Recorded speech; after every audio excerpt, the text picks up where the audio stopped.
గౌరవనీయ మంత్రివర్యులు కోమటిరెడ్డి వెంకటరెడ్డి గారికి, ఇక్కడికి వచ్చిన ఆత్మీయులు, అభిమానులు అందరికీ కూడా హృదయపూర్వక నమస్కారాలు.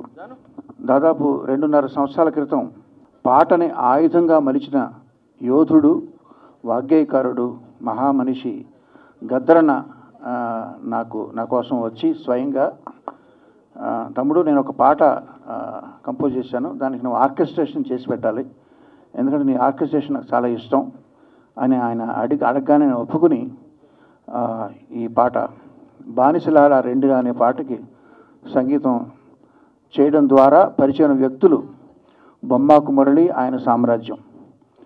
అక్కడికి వెళ్ళి ఆ సందర్భంగా ఆయనకు ఆర్ఎఫ్సి అంత పెద్దది కాదు కానీ ఆయనకంటూ ఒక ఫిల్మ్ సిటీ ఉంది బోడుప్పల్లో.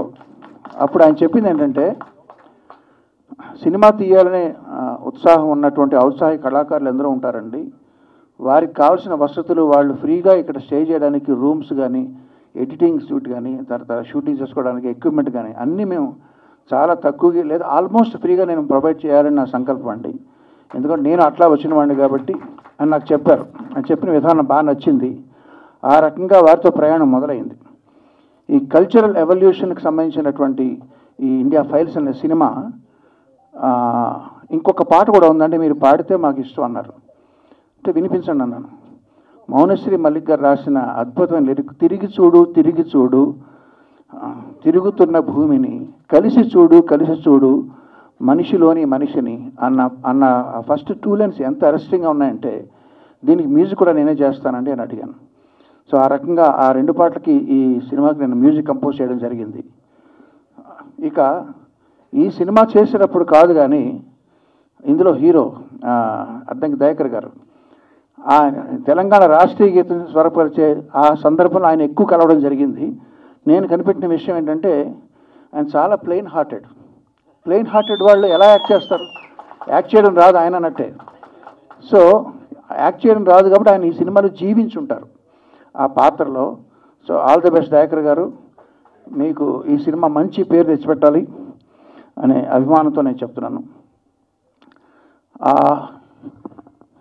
మరి ఏ ప్రాజెక్ట్కైనా పనిచేసినప్పుడు అండి కష్ట నష్టాలు ఉంటాయి. మరి మీరు ఏమైనా ఇబ్బంది పడ్డారా ఈ సినిమా చేసేటప్పుడు అంటే, ఒక ఇబ్బంది కలిగింది, సభాముఖంగా చెప్తున్నాను.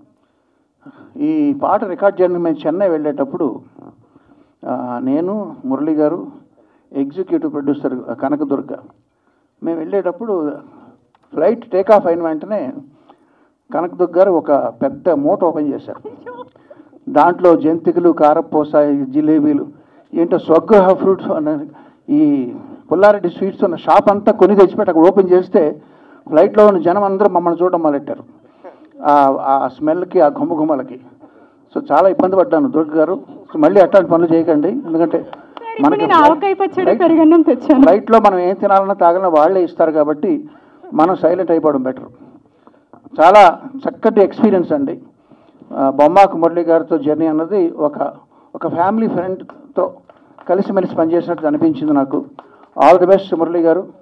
ఈ కార్యక్రమానికి వచ్చిన పెద్దలందరికీ కూడా నా శుభాభినందనలు. థ్యాంక్స్ అండి.